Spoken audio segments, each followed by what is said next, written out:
어, 하나님께서는요, 우리가 구하는 어떤 은혜들, 또 우리에게 필요한 은혜들을 주시기 전에 그 은혜와 자비를 받기에 적절한 마음을 갖도록 먼저 준비시켜 주세요. 그래서 본문 말씀에서도 겸손한 자의 이제 소원을, 기도를 들으신 하나님께 그들의 마음을 준비하시며 준비시켜 주시옵소서, 이 간구를 이 시편 기자가 아뢰고 있는 거예요. 그런데 만약에 하나님께서 우리를 준비시켜 주시는 이 손길을 우리가 거부하면서 마음의 준비를 하지 않으면 어떻게 될까요? 하나님께서 우리에게 자비와 은혜를 상당 부분 베풀지 않으실 것이고요, 우리가 준비되지 않으면. 그리고 혹여 선한 것들을 베풀어 주신다고 하여도 그것을 악으로 바꿔서 사용하게 됩니다. 우리 마음의 준비가 되지 않으면 가장 선한 것을 악의 재료로 삼아서 우리가 행동하게 돼요. 그래서 우리가 은혜를 받을 준비가 되어야만 하나님께 은혜를 받습니다. 여러분들, 제가 한번 말씀드렸던 일화죠. 우리나라에 6.25 전쟁이 있었을 때 부산 고신대학교 채플 신학의 회개의 역사가 일어났죠. 성령님께서 크게 강림하사 거기에 있는 신학생들과 교수님들이 그 회개의 기도를 멈출 수가 없어서 채플 때 그 이후에 있는 모든 강의를 중단하고 회개 기도를 시작해서 그게 며칠씩 계속 이어지면서 모든 강의가 중단되고 각자 자기의 죄를 토설하고 하나님께 용서를 구하고, 그것이 남쪽으로는 제주도로, 북쪽으로는 북한과 전쟁 중인 전선까지 그 회개운동이 퍼져가서 이 대한민국 전역의 교회가 회개했을 때 전쟁을 그치게 하시고 평화와 번영까지 우리에게 베풀어 주셨던 사실을 우리는 알고 있어요. 그 마음의 준비가 되었을 때 하나님께서 은혜를 주시는 것입니다. 그런데 이 하나님께서 기도에 응답해 주시기 전에, 은혜를 베풀어 주시기 전에 우리 마음을 준비시켜 주신다는 이 진리는 우리가 자주 생각해 본 그런 진리는 아니죠. 조금은 낯설다고도 말할 수 있는 그런 하나님의 진리예요. 그런데 성경 말씀 곳곳에서 그 사실을 확인할 수 있습니다. 기드온의 300용사도 바로 그것이에요. 원래 32,000명이 그 이스라엘 군사의 숫자였거든요. 그런데 미디안과 전쟁을 할 때 하나님께서 300명까지 줄이시죠. 엄청나게 줄이신 거잖아요. 근데 그 이유를 사사기 7장 2절 말씀에서 이렇게 가르쳐 주셨습니다. 여호와께서 기드온에게 이르시되 너를 따르는 백성이 너무 많은즉 내가 그들의 손에 미디안 사람을 넘겨주지 아니하리니 이는 이스라엘이 나를 거슬러 스스로 자랑하기를 내 손이 나를 구원하였다 할까 합니다. 만약 이스라엘 백성들을 300명으로 줄이시면서 그 마음에 하나님께서 지금 구해주시는 것이다, 하나님이 도와주시지 않으면 우리가 살 길이 없다라는 그 확신, 32,000명이 있어도 그 승리는 하나님께서 주시는 것인데 그걸 우리가 착각하잖아요. 그래서 300명으로 줄이심으로써 우리의 마음을 준비시켜서 하나님께서 구원해 주셨을 때 하나님께 감사와 영광을 돌리도록 해주신 거예요. 이렇게 우리의 마음을 먼저 준비시켜 주셨고요, 은혜에 앞서서.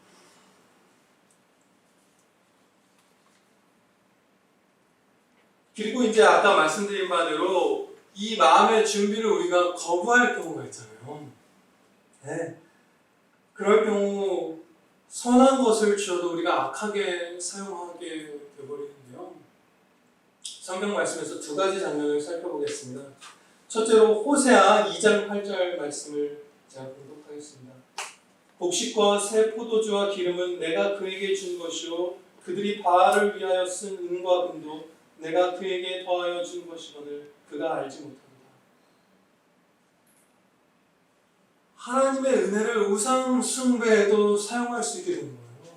하나님께서 좋은 것을 막 부어주셔도 마음의 준비가 되어 있지 않으면 그것이 우상 숭배의 그 도구로도 재료로도 써버리는 것이 우리의 죄성입니다. 그런데 이 호세아서 말씀을 들을 때 우리가 우상 숭배에서 멀다고 여길 수 있지만 우리는 바알을 섬긴다, 아세라 상을 갖고 있지는 않지만 탐심은 우상 숭배라는 말씀도 주셨잖아요. 그런 것들을 생각해 볼 때 우리가 여전히 우상 숭배에 가깝고 하나님께 은혜를 받기에 합당한 마음을 준비하지 않으면 이 호세아서의 백성과 같은 식으로 선을 악으로 바꾸게 될 것입니다. 것이죠.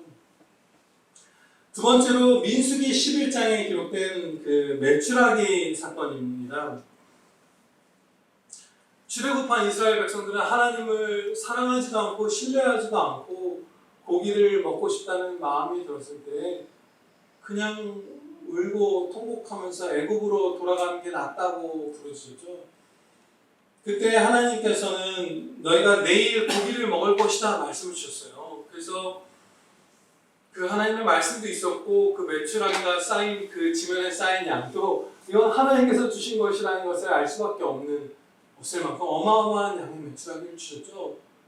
그런데 하나님께서 자기들이 소원했던 것을 주셨으면 이 이스라엘 백성들이 원래 보여야 할 반응은 자신들의 그 불신앙을 회개하고 또 감사의 제사를 드리는 것이잖아요. 그런데 이분들은 여러분들 많은 분들이 기억하다시피 이틀 동안 아침부터 밤까지 계속해서 그 메추라기를 줍는 데만 혈안이 되었어요. 그래서 여기 그것이 그들이 얼마나 하나님이 주신 선을 악하게 집착해서 하나님을 멸시한 채 그것에만 집착했는지 그들이 거둔 메추라기의 양을 정확하게 기록해 주셨는데 적게 거둔 자도 한 사람당 2.2톤이에요.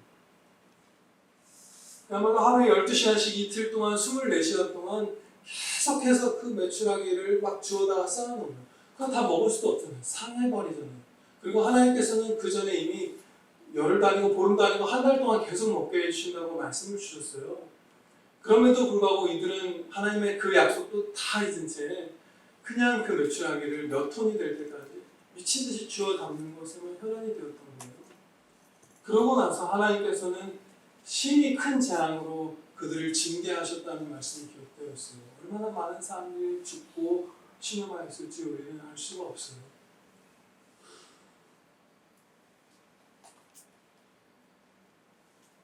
이처럼 우리에게 마음의 준비가 절실한데요. 이러한 마음의 준비는 기드온 같은 전쟁을 앞둔 사람이나 아니면 출애굽한 이스라엘 백성처럼 특별한 경우에만 필요한 것은 결코 아니에요. 우리의 일상에서 너무나 절실한데요. 두 가지 예를 들어서 살펴보고자 합니다. 첫 번째는 아주 사소하고 그냥 어떻게 보면 사소하진 않은데 아주 흔한 너무나 귀하지만 너무나 보편적인 그런 은혜, 우리의 소원 한 가지를 예를 들어볼게요. 우리가 자녀에게 온유하게 대하기를 많이 기도하고 소원하잖아요. 부모님들이라면 대부분 그 소원을 갖고 계실 거예요. 그런데 선한 소원이죠, 이건. 그리고 너무나 그냥 지금 당장 주시면 좋을 것만 같은 소원인데 이러한 소원조차도 마음에 합당한 준비가 되어야만 해요. 그 준비들은 어떤 것이 있을까요? 나의 이 강포함을, 자녀를 향한 강포함을 정직하게 회개해야 할 것이고요.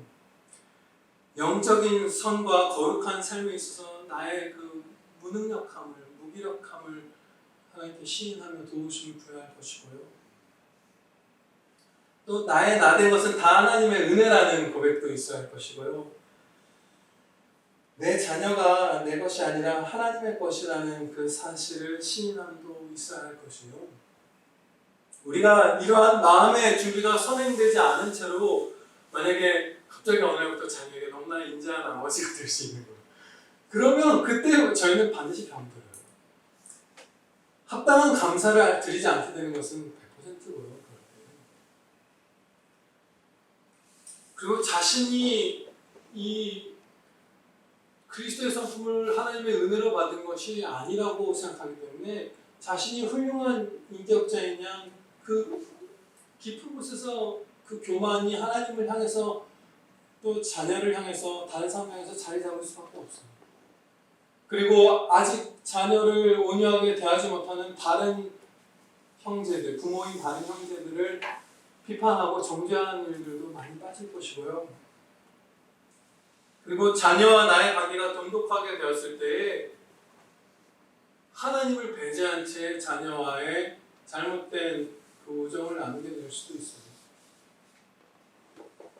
자녀에게 온유하기를 구하는 그 너무나 흔하고 너무나 합당하고 너무나 선한 소원조차도 마음의 준비가 되지 않으면 죄악으로 우리가 바꿔서 사용할 수 있는 거예요. 두 번째 우리의 삶에서는 제가 크게 소원하는 한 가지 소원을 여러분들에게 말씀드리면서 이제 예로 들면서 말씀드릴 텐데요.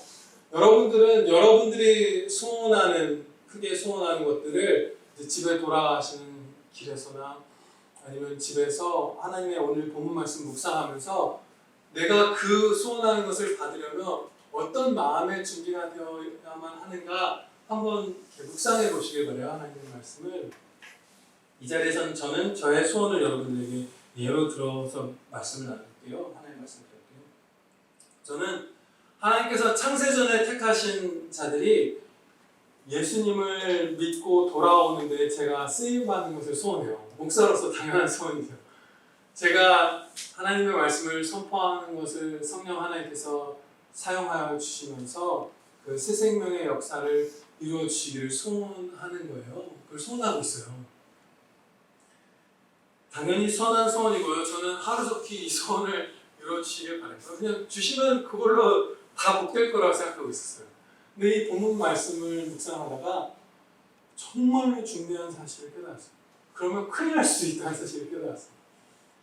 만약에 제가 하나님을 그야말로 전심으로 사랑하고 영혼을, 우리의 형제들을 정말로 뜨겁게 거짓없이 사랑하는 그 마음이 없는 상태로 또 그 사랑으로 인해서 새벽부터 밤까지 말씀과 기도에 전념하지 않는 그런 상태로, 그런 열심과 그 사랑을 갖지 못한 상태로 만약에 설교를 하는데 계속 막 불신자들이 회개하고 새신자가 되어서 이 자리에 앉는다고 생각을 해보았어요.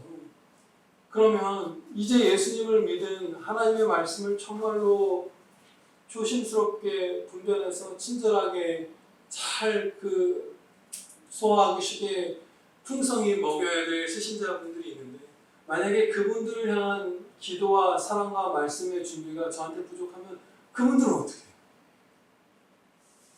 그리고 하나님께서 맡겨주신 예수 그리스도의 양을, 예수님께서 맡겨주신 주님의 양을 제대로 먹이지 않은 목자의 죄를 범하게 되잖아요. 그러니까 당연하게 우리가 하나님 우리가 무슨 부흥하게 해주시옵소서, 많은 새 생명의 역사가 일어나게 해주시옵소서 간구를 하지만 그것에 앞서서 목사인 저의 마음이 준비되지 않으면 저는 범죄하고 스스로를 상하게 할 것이고 새롭게 새신자가 된 분들은 그야말로 다른 교회에 가는 것이 훨씬 더 유익한 그런 상태에 빠지게 될 것이에요. 이렇게 여러분들도 제가 했던 것과 같이 여러분들의 그 소원하시는 바들을 점검해 보시면 생각보다 충격받으실 수 있습니다. 그냥 주신다고 응답해 주신다고 좋은 게 아니에요. 마음의 준비가 절실하다는 것을 우리가 깨닫게 될 것입니다. 이제 하나님의 인도하심을 받아 우리가 준비된 마음을 갖기 위해서 우리의 삶에서 날마다 실천할 항목을 그 세 가지 키워드로 이제 배워보도록 하겠습니다. 그것은 죄, 기도, 보내신 곳에서의 충성입니다. 먼저 죄, 기도, 보내신 곳에서의 충성, 이 세 가지 항목 가운데 죄에 대해서 죄와 관련된 실천들을 살펴보겠습니다. 첫째로요, 이것은 사무엘하 21장에서 배울 수 있는 진리인데요. 내가 혹은 우리가 죄를 범한 어떠한 사람들에게 합당한 보상을 하고 용서를 빌며 그 죄를 돌이켜야 합니다. 사무엘하 21장을 보면요, 다윗의 시대에 이스라엘의 3년의 기근이 계속 이어졌어요.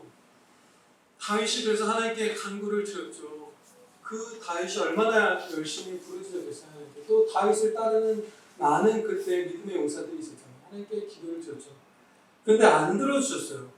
그런데 하나님께서 사울이 그 이스라엘 언약을 맺었던 기브온 백성들을 죽인 것, 그 문제를 기브온 사람들, 다윗이 이제 사울은 이미 죽은 다음이었어요. 다윗을 통치했었는데 다윗이 그 기브온 사람들을 불러다가 그 선대 왕이었던 그 사울이 잘못한 죄를 용서를 빌고 그 죄의 문제를 합당한 보상으로서 합당한 해결로서 하나님께 인도하시는 바가 해결한 다음에 비로소 하나님께서 이렇게 기록이 되고 있어요. 그 후에야 하나님이 그 땅을 위한 기도를 들으십니다. 네, 그 죄의 문제가 해결되었을 때에 하나님께서 그 간절한 3년에 걸친 기도를 들어주셨어요. 그러니까 우리가 무언가 소원하고 있는 바가 있다면, 구하고 있는 자비가 있다면 그 자비를 가로막는 것이 혹은 우리가 해결하지 않아요. 용서를 구하지 않고 합당한 보상을 하지 않은 우리가 과거에 범한 어떤 죄악 때문은 아닐까 점검하고 그것을 제거해야 합니다. 그럼 은혜를 입게 될 것입니다. 둘째로요, 이 죄와 관련돼서는요, 뭐가 있냐면 어떻게 보면 거의 비슷한 말일 수도 있고 첫째 항목이 둘째에 포함된다고 볼 수도 있어요. 그러나 이렇게 나눠서 말씀을 배울게요. 기도의 응답을 막는 죄를 제거해야 합니다. 기도의 응답을 막고 있는 어떤 죄가 있어요. 우리 안에는 그럴 때가 있단 말이죠. 이것은 여호수아 7장에서 우리가 배울 수 있습니다. 이스라엘 백성들이 여호수아 7장 말씀을 보면 아이성 사람들과의 전투에서 패배를 해요. 그런데 그 패배한 이유가 여호와께 온전히 바쳐진 그 물건들을 아간이라는 사람이 자신의 장막에 숨기고 있었기 때문이었잖아요. 많은 분들 아시죠? 아간의 그 범죄를.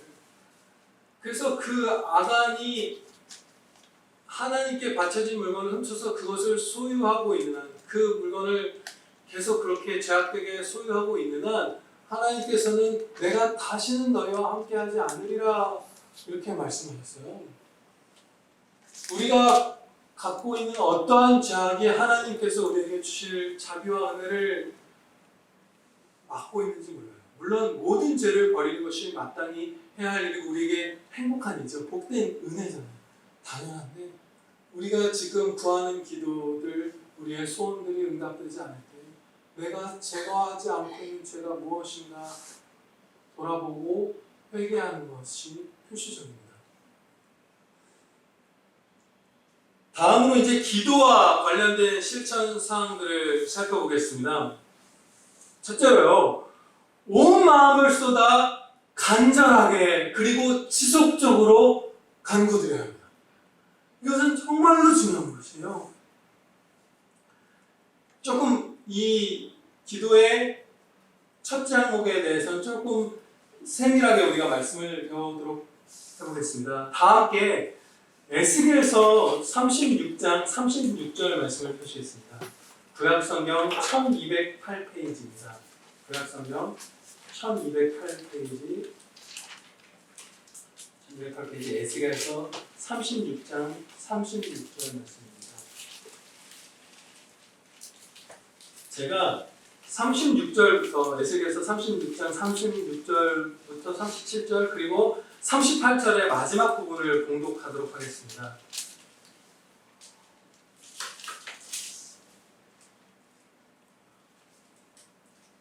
너희 사방에 남은 이방 사람이 나 여호와가 무너진 곳을 건축하며 황폐한 자리에 심은 줄을 알리라. 나 여호와가 말하였으니 이루리라. 주 여호와께서 이같이 말씀하셨느니라. 그래도 이스라엘 족속이 이같이 자기들에게 이루어지기를 내게 구하여야 할지라. 마지막 38절 마지막 부분입니다. 그리한즉 그들이 나를 여호와인 줄 알리라 하셨느니라. 아멘. 이 말씀을 보면 지금 하나님께서 이스라엘의 회복을 확언하신 거예요. 너희를 회복시켜 줄 것이다 확증하셨어요. 그것은 이미 약속된 사안이에요. 불변의 사안이에요. 그런데 37절 말씀을 보면 그래도 이스라엘 족속이 기도해야 이것을 이루리라 이렇게 말씀하세요. 그 다음에 마지막 단락 이렇게 마치신 것이죠. 그리한즉 그들이 나를 여호와인 줄 알리라.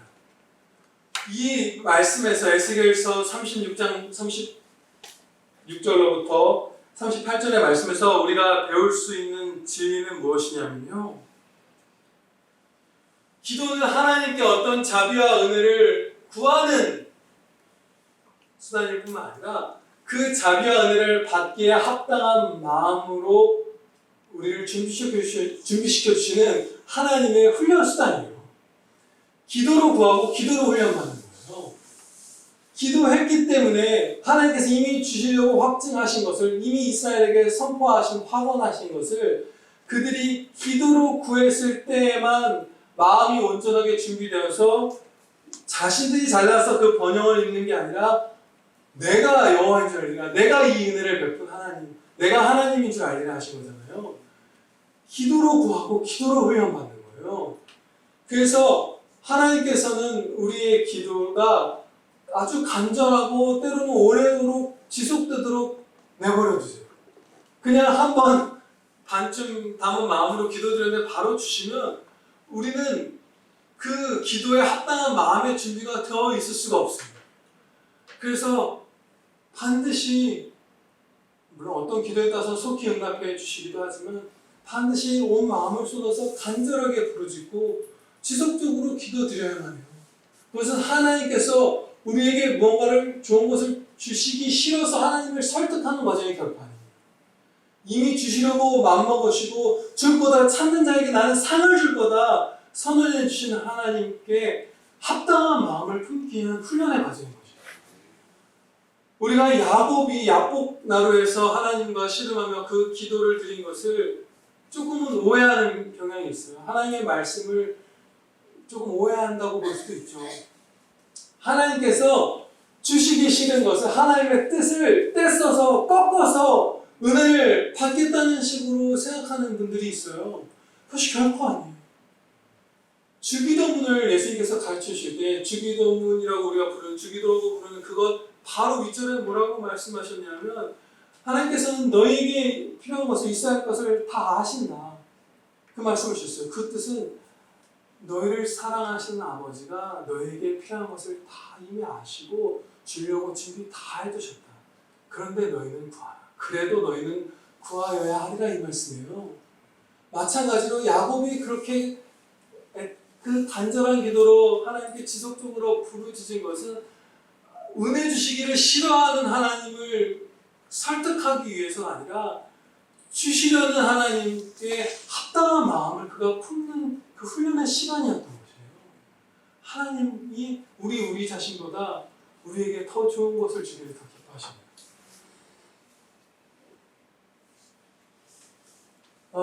둘째로요, 이 기도에 관한 두 번째 실천사항은 감사함으로 기도드려야 하는 것입니다. 골로새서 4장 2절 말씀에서 가르쳐 주십니다. 기도를 계속하고 기도에 감사함으로 깨어있으라. 이렇게 말씀합니다. 아멘. 우리가 감사로 기도를 드리지 않는다면 그것은 죄악이겠죠. 물론 우리가 기도의 시작에 원망과 불평이, 불만족이 섞여 있을 수가 있어요. 우리가 죄인이기 때문에 그 상태로 막 불평이 뒤섞인 마음으로 기도에 들어갈 때가 있죠. 그럴 때라도 기도에 들어가는 것이 옳아요. 그것이 하나님의 뜻이에요. 우리가 아직 완전한 성화를 영화롭게 되지 않았기 때문에 여기서는 죄악이 있잖아요. 그래서 원망도 있고 불평도 생길 때가 있잖아요. 그건 죄악이지만 그럴 때가 있죠. 우리의 한계죠. 그럼 그때 기도를 안 드려서는 안 되잖아요. 그것을 안고 기도의 자리로 나아가요. 그런데 그 기도 가운데에서 하나님께 이 죄를 토설하고 마음의 아픔도 아뢰고 은혜를 구하면서 결국 그것이 감사로 기도가 맞춰질 수 있게 해주시잖아요. 그래서 우리의 기도는 항상 감사로 깨어 있어야 하는 거예요. 그리고 그럴 수 있습니다. 그런데 만약에 그렇게 하지 않으면 어떤 일이 일어나냐면요. 시편 66편 18절에서 이렇게 말씀하십니다. 내가 내 마음의 죄악을 품으면 주께서 듣지 아니하시리라. 감사드리지 않는 것은 죄악이잖아요. 십자가 은혜를 입은 자가 하나님으로 말미암아 살아 존재하며 기동하는 자가 하나님의 창조하심을 받은 하나님의 형상대로 지음받는 은혜를 입은 피조물이 감사드리지 않는 거예요. 기도를 들어주시는 죄인의 기도를 들어주시는 은혜에도 불구하고 감사드리지 않는 거예요. 우리가 죄를 범하는 것이잖아요. 근데 내 마음에 죄악을 품으면 주께서 내 간구를 듣지 아니하시리라. 이 시편 기자가 아는 거예요. 하나님의 말씀인 거예요. 그러니까 우리가 감사함으로 기도드리는, 하나님께서 그 자리에 불러주셔서 계속 감사를 막 일깨워주시죠. 우리의 마음을 준비시켜 주신 거예요. 거기에 순종해서 감사함으로 기도드리는 자가 되지 않으면 하나님께서 그 감사 없는 죄악된 간구를 들어주시지 않아요. 들어주셔도 우리에게 큰일이 납니다. 호세아서 백성 같은 일들을 겪는 거예요. 그 은혜를 갖고 바알 숭배에 써버리게 되는 거예요. 매출하기만 모으고 있는 자가 되는 거예요. 그래서 우리는 하나님의 자비와 은혜를 입는 그 준비로서 하나님의 손길에 순종하여 감사함으로 깨어 기도드려야 합니다. 그리고 지금까지 배운 이 기도에 관한 첫 번째와 두 번째 이 말씀들을 종합해 보면요, 정말로 마음에 새겨야 할 중대한 진리 또 한 가지 우리가 배울 수 있습니다. 이 첫 번째와 두 번째를 합친 것이 세 번째라고 볼 수 있는데요. 그것은 하나의 점검 기준을 하나님께서 명확하게 가르쳐 주시는 거예요. 간절하게 그리고 지속적으로 그리고 감사로 기도드리고 있지 않다면 우리가 하나님께 큰 자비와 은혜를 입고 그것을 복되게 누리는 삶을 사는 것이 불가능해요. 이게 무슨 말씀이냐면요. 저는 이렇게 머리가 이렇게 쭉 펴 서는 것 같은 그런 이렇게 경각심을 갖게 됐거든요. 무슨 말씀이냐면 여러분들은 모든 인류는 불신자까지도 행복하기를 바라잖아요. 그리고 성도는 하나님께 영광 돌리면서 하나님과 사랑을 나누면서 가장 복된 삶을, 영원한 상을 받는 삶을 막 살기를 소원하잖아요. 평안하기를 소원하고 위로받기를 소원하고 담대하고 기뻐하고 강건하기를 소원하잖아요. 그런데 그 삶을 우리가 살아가게 될 수 있을까 아닐까가 지금 내 모습에서 명백하게 드러난다는 거예요.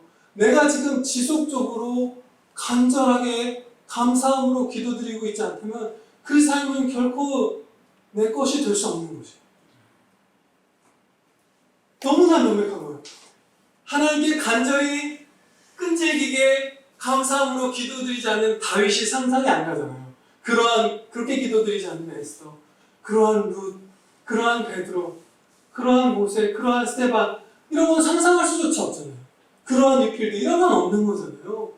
그러면 지금 내가 심지어 세상의 소원들은 공부를 많이 하지 않아도 너무 똑똑한 게 타고나게 명철을 가진 학생들은 하루에 2-3시간만 공부해도 서울대 가고 하더라고요. 무슨 수능 만점자의 최초 만점자의 근황을 봤는데 우리나라 최초로 수능을 만점 받은 여학생인데 아버지가 행시 수석 합격자였대요. 그런 걸 타고나면 그분이 공부를 적게 했다는 게 아니라 타고나면 하나님께 그런 세상적인 일반 근총은 그냥 막 간절히 기도하지 않아도 어느 정도 받아들여요. 그러나 정말로 행복한 복된 삶, 영원히 하나님께 칭찬받을 삶, 하늘의 보화를 쌓는 삶, 평안한 삶, 사망을 짓밟고 일어서서 사망을 조롱하면서 담대히 나아가는 삶, 이런 수많은 복된 삶들은 간절하게 지속적으로 감사로 기도를 드리는 자녀에게만 주어집니다. 다음으로요, 이제 마지막 실천상 보내신 곳에서 충성하는 것에 관련된 실천들을 배워보도록 하겠습니다. 이것은 성경 전체에서 배울 수 있는 진리예요. 우리 담임 목사님께서 항상 강조하시는 진리인데, 그것을 우리가 정말로 잘 깨닫기도 전에 그것을 강조해 주는 게 얼마나 그 지혜와 사랑을 목사님에게 주신 하나님께 감사드릴 수밖에 없어요. 정말 큰 은혜예요. 목사님께도 감사드릴 수밖에 없고요. 이게 성경 말씀 전체에서 가르쳐 주시는 진리예요. 왜 이것이 중요하냐면요. 먼저 이런 그냥 전반적인 상황을 말씀드리는 게 좋겠네요. 내가 하나님의 뜻을 거슬러서 요나 선지자처럼 니느웨로 가야 되는데 반대 방향으로 가는 것처럼 잘못된 곳에 와 있거나, 아니면 지금 죄를 범해야만 하는 어떤 관계나 일터나 뭐 이런 데 있는 것, 아주 사악한 길로 나아가고 있는 것이라면 거기를 반드시 바로 떠나야 하겠죠. 하나님께서 보내신 곳으로 바로 가야 해요. 그런데 그런 경우가 아니면 하나님께서 보내신 그곳에서 충성하는 것이 너무나 중요합니다.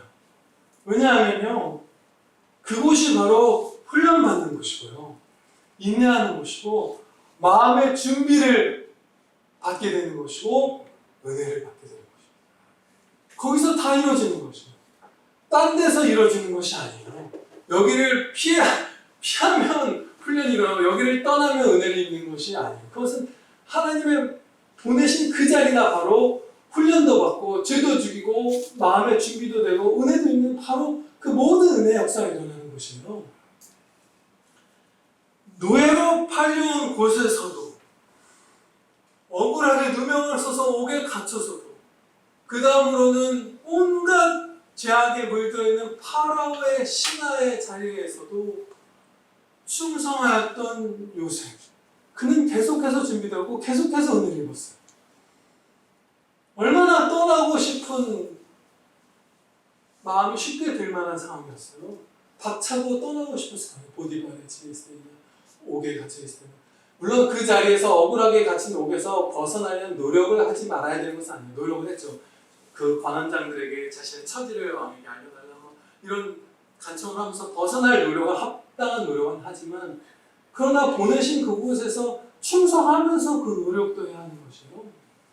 그리고 다니엘은 바벨론에 포로로 잡혀가서 느부갓네살 왕과 후에 다리오 왕과 여러 왕들, 이방 왕들 계속해서 섬길 때 그 자리에서 충성했잖아요. 그리고 더 나아가서 그 사악한 왕을 전도해서 그 느부갓네살 왕 같은 경우 예수님 믿게 된 것 같잖아요. 하나님의 자녀가 된 것 같은 그 단서를 성경에서 발견하잖아요.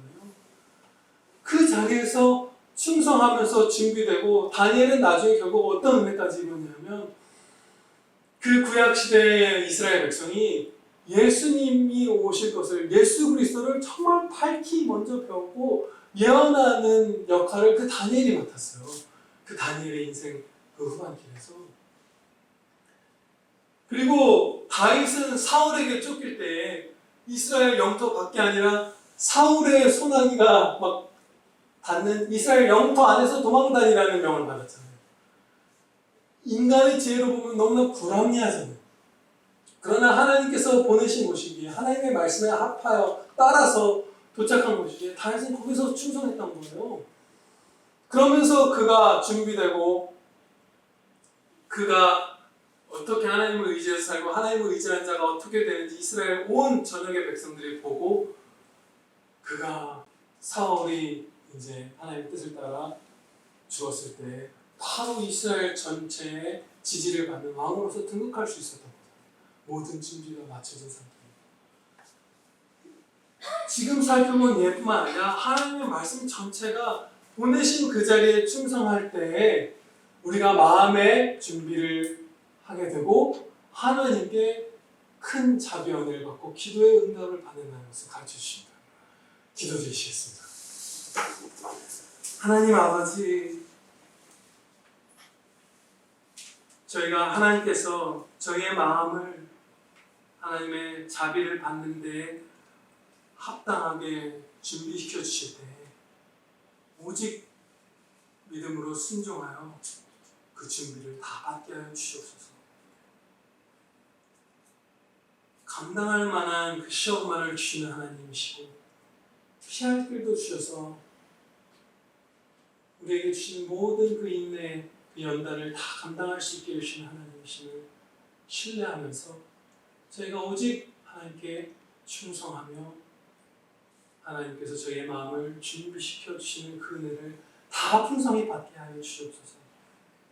지금 저희에게 저희가 소원하는 것들을 주셔도 그 소원하는 내용물이 선한 것이라 할지라도 지금 즉각 저희에게 주시는 저희는 그것을 죄악으로 사용할 수 있는 죄악된 자들입니다. 아버지 하나님, 저희에게 선한 것을 아무리 넘치도록 주셔도 저희는 그것을 가지고 악으로 얼마든지 치달을 수 있는 연약하고 사악한 자들입니다. 저희 안에 그런 죄악들이 여전히 많이 남아 있습니다. 아버지, 저희의 마음이 거룩하게, 선하게, 정직하게, 겸손하게, 감사함으로 하나님을 사랑함으로, 신뢰함으로, 이웃을 사랑함으로, 하늘의 소망을 두고 준비되게 하여 주시며 우리가 기도하는 모든 바들을 받아 누리며 하나님께 영광 돌릴 수 있게 해주시옵소서. 예수 그리스도의 이름으로 기도하렵나이다. 아멘.